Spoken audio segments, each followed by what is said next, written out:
Olivier Carvin, Maranatha, bonjour. Quelle belle histoire, on ne parle que de vous. Alors, on commence par un point chiffré. Redonnez-nous l'ensemble des éléments du groupe.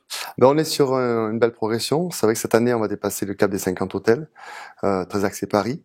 Le groupe va faire en 2015 à peu près 100 millions d'euros de chiffre d'affaires pour 1800 salariés et une petite dizaine de millions d'euros de résultats nets cette année en 2015. 10 millions de résultats déjà et combien de chambres? On a dépassé les 3000 chambres.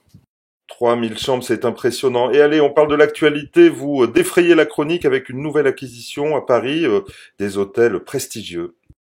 On est surtout très fiers pour faire ce deal. Donc on est aujourd'hui sous compromis pour acheter le groupe qui s'appelle les Hôtels du Roi, qui sont 5 hôtels murs et fonds à Paris, dans des endroits triangle d'or, donc le California, très près des Champs-Élysées, notre avenue Friedland, François 1er, Faubourg Saint-Honoré et Saint-Germain, et un hôtel à Nice, des murs et des fonds, ce qui est très très rare pour un prix qui, comme l'a dit la presse, dépasse les 350 millions d'euros. C'est aussi assez rare qu'un groupe français puisse être en concurrence et emporter un deal contre des étrangers. Et donc, par ce biais-là, on est content que le modèle, qui était mon rêve depuis longtemps, qu'on puisse garder des actifs français magnifiques à des investisseurs français. Pour ceux qui ne connaissent pas, on peut déjà voir les hôtels sur votre site? Non, ils sont pas sur notre site, mais ils sont sur le site Hôtel du Roi. Donc, on peut voir les 6 hôtels directement sur le site et ils seront bientôt sur notre site au mois de juillet. Un très connu hôtel californien, vous voulez nous le chanter là? Non, je vais pas vous le chanter, mais oui, rue de Berry, à 100 mètres des Champs-Élysées, 170 chambres. Donc c'est un hôtel qui va être rénové, comme dans notre modèle. Tous ces hôtels vont être rénovés.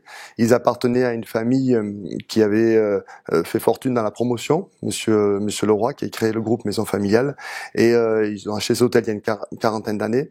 Et donc aujourd'hui, ils ont besoin d'un petit coup de rénovation, un bon petit coup, et c'est notre stratégie achat, rénovation, gestion. Allez, on rentre dans le détail. Le montant, la presse en a parlé, 350 millions quand même. Comment vous financez ça? On a levé une dette bancaire avec une banque étrangère qui nous finance 75% de l'opération, 275 millions. Et donc on a 90 millions d'euros d'investisseurs en equity. Alors à trouver, mais on a déjà trouvé une bonne partie, mais c'est encore ouvert pour des investisseurs qui souhaiteraient rentrer au capital directement de ces hôtels dans notre modèle qui commence à être connu par les partenaires. Ah là, il faut que je vous secoue un peu quand même. 275 millions, ça fait beaucoup de dettes. Est-ce que tout ça va s'autofinancer? Oui, ça va s'autofinancer. Donc, il y a une partie de dette qui est à long terme et une partie en mezzanine. Et donc, le cash flow dégagé par l'exploitation de l'hôtel et après la rénovation, donc le super cash flow, on va dire, va permettre de rembourser la dette sur une durée qui est prévue au contrat.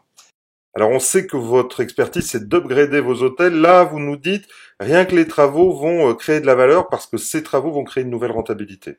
Tout à fait, parce qu'en fait, aujourd'hui, ils méritent rénovation, ces hôtels-là. C'est les emplacements qui sont merveilleux. Les hôtels ont besoin d'un bon coup de fraîcheur. Il y a au moins une bonne dizaine d'années qu'ils n'ont pas été rénovés. Et donc, grâce à la rénovation, le prix moyen va énormément progresser. Donc, le chiffre d'affaires va progresser. Aujourd'hui, le chiffre d'affaires à l'achat est à 40 millions sur l'ensemble de ces 6 hôtels. Et on a une espérance de le monter à 55 millions dans les 5 ans à venir. Et on sait que dans l'hôtellerie, c'est quasi mécanique. La valeur, c'est un multiple du chiffre d'affaires. Ben oui, c'est de l'immobilier, l'hôtellerie, mais en plus, il y a une valeur de fonds de commerce qui dépend uniquement du chiffre d'affaires dégagé par l'hôtel. Au plus on augmente le chiffre d'affaires, au plus la valeur du fonds de commerce augmente, même si la valeur des murs reste la même. Et donc, on va, grâce à l'effet chiffre d'affaires, augmenter la valeur des hôtels. Bon, on parle des 90 millions de cash que vous devez lever. Et là, eh bien, vous êtes en train de travailler dessus. Donc, plusieurs modèles.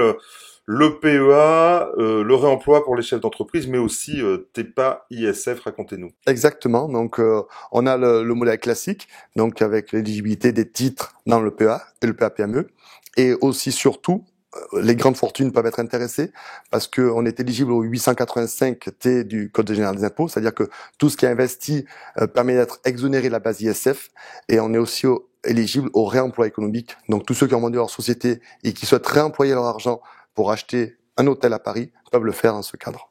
Alors, exonéré d'ISF, évidemment, mais aussi défiscalisable au titre de TEPA. Exactement, à hauteur de 90 000 euros, une base de 50% jusqu'à 45 000 euros, c'est éligible. Et donc ces 40 millions qui restent à trouver sur 90, eh bien il faut s'en occuper très vite avant le 15 juin, c'est ça? Exactement, on n'a jusqu'au 30 juin pour trouver tout ça, mais il est jamais trop tard pour commencer. Et tout à fait, on a levé une très très grande partie, il nous reste une petite partie à lever, et tous nos partenaires sont avec nous pour finir cette opération. Et vous reviendrez en juillet pour nous dire que c'est bouclé. Avec plaisir, rendez-vous début juillet.